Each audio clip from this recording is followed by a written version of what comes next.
Good evening, everyone, and welcome. My name is Rudy Page, and I'm so pleased and honored that we have His Imperial Majesty, the Ooni of FA Kingdom. We also have Prince Kamari as well, once again. Good evening, King. How are you? You very well, and yourself? All is well. All is well. In fact, you are the first king to be on our platform. Thank you. It's a great honor to be on your platform. Thank you very much, and for the vision that you have for bringing culture and commerce together for sustainable development. At this point, I'd just like to ask you first, why is Nigeria a good place to invest now? And what sectors are priority for inward investment into Ocean State? Well, Nigeria is good right now because our nascent democracy, there has been change in pattern, and we are experiencing a lot of trade and investment liberalization by our current government. You can see the current government going all over the country and continents, trying to lure investments and take advantage of the most populous, the biggest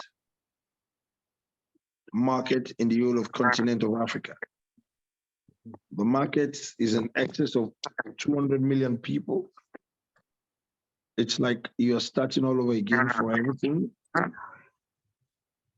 So there is a lot of liberalization in terms of investment and trade. So Nigeria is a very good country for investment right now because of very high yield. But if you leave it to the external world, they will be talking of the country risk that is high. No, beyond that, a lot of people will come to this country with just briefcase and make fortunes out of this country. These are proven facts. Everywhere in the country is very good. Like my state, in Osun State, we are very rock solid when it comes to culture and tradition. It's the citadel of culture, citadel of tradition in the entire country. So tourism, investment in tourism is good. Investment in cultural tourism, we have started experiencing that coming all over the world. The Cubans, the Brazilians, and a whole lot of Americans, the Caribbeans, they come on pilgrimage to Osun. Ife is known to be the cradle of the world, and they go to Osun Osogbo. It's a very big festival globally. This is a festival listed in UNESCO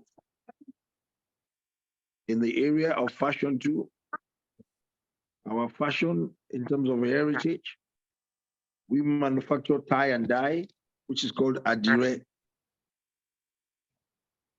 The Queen does that exceptionally well globally, and she has gotten a lot of international accolades. So investment in textile, investment in culture, in tourism, also natural resources. We have gold. We have the most purified gold in the world in Osun. And we have the best precious stones, tourmalines, ruby. So this world, we have the best in the world, proven. So a lot of investment opportunities abound in Osun. A very safe state. No issue of insecurity. Everything is going on very well. Thank you for that. As you've already mentioned, Osun is a culturally rich state. in terms of arts, literature, and music. How do you think the creative community will respond to the proposed cultural partnerships with the global Jamaica diaspora? Well, global Jamaica diaspora, there's no difference between us and them. Mhm. Yeah. The only thing is some people give that name Jamaica and some people give that name Nigerian. We're all Black people of common ancestral root. We listen to each other's music, Jamaican music, Nigerian music. Our food is very similar. Everything about us pretty much the same. Yeah. So to me, we are one. I don't like to separate us. So anytime we go to their side, we're welcome home. And anytime they come to this side, they're welcome home. So for us, we have similar characteristics in terms of our mannerism, in terms of our heritage. So these are things that are very solid indices to aid business ventures. Yeah. And I believe we have a whole lot to do together in terms of reciprocity programs. We have a lot of things that we have comparative advantage in Nigeria and the same in Jamaica. We should be closer to each other, but to me, I think we're still very far from each other.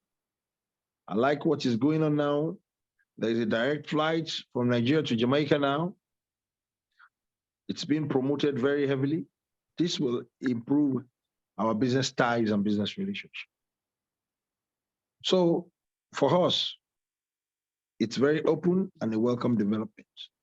And with the initiative of UK Africa Trade Expo, it's a very good thing that will really aid and further enhance this relationship.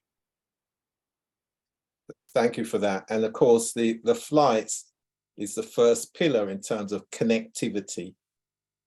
Just being able to move to each other's territories, countries, that is a great start of bringing people together. And in fact, there's something that you said there that I think that we'll adopt in future when you spoke about the common ancestral roots, which is a very nice, clear term. And whichever country you go to, it's welcome home. Absolutely. Which I think is a great cultural communication message as well. Yes. Speaking to people spiritually as well, not just materially, but spiritually, which I think is excellent. So we will definitely build on that as we build up the welcome home message that Alori had spoken about that some while ago to me. So thank you for that. You're welcome. So the Jamaica Youth Involvement Model has focused on 3 principles in that young people need somewhere to go, young people need something to do, young people need someone to show them how. Now, you are leading the drive for youth economic skills empowerment. So where are the best opportunities for young people in Ocean State? Well, for me, it's even beyond Ocean State. Mm-hmm. I've always believed in youth emancipation. That's the mantra I carry on this throne. Mm-hmm. And also believe in peer review mechanism. The youth of Jamaica and the youth of Nigeria, we're not doing enough in terms of peer review. Mm. Yes, they want something to do. How well are we engaging them to get things done? Most parents, they shield their children. Let them explore. Let them have friends across the ocean and continent, especially their route. It's very important for us to engage them. Youth engagement in different programs, different initiatives. Let them bring their ideas on board. But we always think, oh, they're still young, but they have a lot to bring to the table. Absolutely. They control the world in terms of AI and so many things that has to do with digital economy. Yeah. That's their forte. Nobody can beat them to that in this new generation. So for me, we need to engage them. Youth engagement is they want something to do. What are you going to give them? Carry them along in our cultural background, in our heritage background. Carry them along and let them have a sense of place and pride. Don't bully them and think, oh. Yeah. And you make a good point about place and pride. And the reason being because there's a framework that we use and we talk about inspiring inclusive, peaceful, caring, and enterprising neighborhoods and local communities. Because from a system transformation, it starts in the neighborhoods, in the local communities. We used to say villages, of course, at one time. So that's a really excellent point. And then, of course, with the focus on MSMEs, and most MSMEs start in the neighborhoods in local communities. That's why the education business partnerships are integrated pathways into the 6 pillars, which is part of the youth economic skills empowerment activities. And of course, the UK Africa Trade Expo launch on Friday will also promote that area.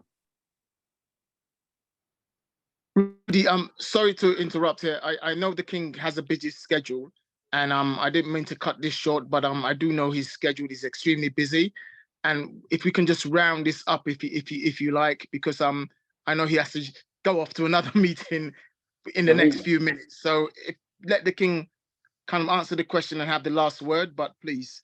And sorry to the viewers. It's a very rare opportunity we get His Majesty on a call like this, and we are appreciative. And we thank all that His Majesty is doing for us. And I will let him finish the question that Rudy asked, and then also give us his blessings and his send-off, please. Thank you. Thank you for that, Prince. And my next point to King was, we finished there, and we'll leave the last word with you. Okay, concerning MSME in terms of the link to UK African Trade Expo, I think it's a very good initiative. This will enhance further a very good relationship across board, especially from Nigeria, and it will dovetail to the entire continent of Africa. So MSME, they are the engine room of any nation building. The earlier we know this, the better for us. If you even look at the content of African Fashion Week, some people will make the shoes they will wear. It belongs to MSME industry. The dress they wear. Some people will make the makeup. Some manufacturers will do that. Every component, the stage making, the media, it's an industry. Everything is an industry on its own. So you're breaking it further, and you're using the platform of UK Africa Trade Expo to break down everything. It's like making the salad. Some will plant lettuce, some will plant onions, some will manufacture salad cream, and all what have you, and you bring everything together. Right. So UK Africa Trade Expo will do the work of the one preparing the salad. Right. And African Fashion Week will take it out. For everyone to enjoy. Exactly, for everyone to enjoy it. So different mix up here and there, mix here and there. You put everything together and you make it look good. Yeah. Great. So for that drive, you need a lot of engine room to power a lot of SMEs, MSMEs all over the world. Yeah. So it's a good thing you're doing, but focus majorly on MSMEs. Thank you. That's the future of any nation builder. Okay. So for me, finally, I want to wish you the very best and pray for you. Don't give up. It's a good initiative. The spirit of our ancestors will continue to guide and be with you. Amen. I share. Thank God you. bless Thank and you. bless all the works of your hand. We're very proud of you. Thank you, Keep sir. up. Good night. All right. Thank you, sir. Bye. Bye. Yes. Thank you, sir. Bye-bye. Thank you.